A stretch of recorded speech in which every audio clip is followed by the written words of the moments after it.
আশুলিয়ার জিরাবো এলাকায় Mascot garments ফ্যাক্টরির সামনে শ্রমিকদের দুই পক্ষের সংঘর্ষে এক নারী শ্রমিক নিহত ও আরও ৩ জন আহত হয়েছেন।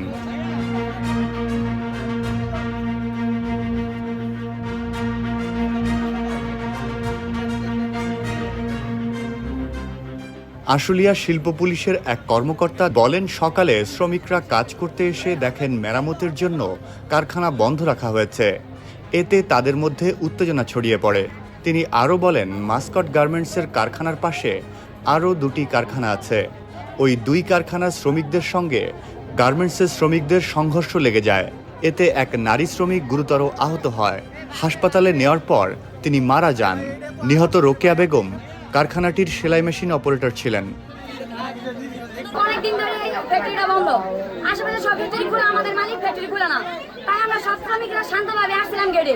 সেনাবাহিনীদের সাথে আমাদের কথা হয়েছে, সুস্থভাবে আন্দোলনের ভিতরে রেডিয়েন্সের মালিক হেফাজত শ্রমিকদের ছুটি দেওয়ার পর ভাড়াটিয়ার লোকজন আই না আমাদের উপর হামলা করছে। আমাদের উপর হামলা করার পর সাউদান থেকে সাউদানের স্টাফরা আমাদের উপর হামলা করছে। এসব করার পর আজকে আমাদের শ্রমিক একজন মারা গেছে। 7তলা থেকে রেডিয়েন্সের নতুন বিল্ডিং এর 7তলা থেকে ইট মারছে।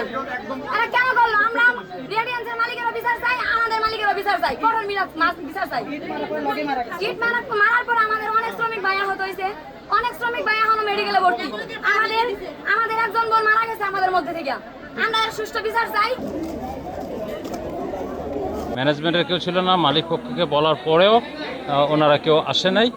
পরবর্তীতে ওনারা যখন এখানে জড়ো হয়, আশপাশ থেকে ঢিলাঢিলির কারণে একজন শ্রমিক, রোকেয়া নামে একজন আমাদের শ্রমিক বোন মারা যায়, 2 জন আহত হয়। পরবর্তীতে আমরা এখনও মালিককে আনার জন্য বিজিএমই এবং মালিক পক্ষের সাথে কথা বলছি। ওনারা আসবে বলে আমরা সকাল থেকে এখানে বসে আছি ওনাদের অপেক্ষায়। শ্রমিক ভাইরা বসে আছে, ওনাদের সাথে আমরাও বসে আছি, কিন্তু উনি এখন আসে নাই। এদিকে আশুলিয়ার পলাশবাড়ি এলাকায় কারখানায় অস্থিতিশীল পরিবেশ তৈরির অভিযোগ এনে পার্ল গার্মেন্টস কোম্পানি লিমিটেড নামে কারখানার 75 শ্রমিককে সাময়িক বরখাস্ত করেছে কর্তৃপক্ষ। শ্রমিকরা কারখানা কর্তৃপক্ষের এ সিদ্ধান্তের তীব্র প্রতিবাদ জানিয়েছেন।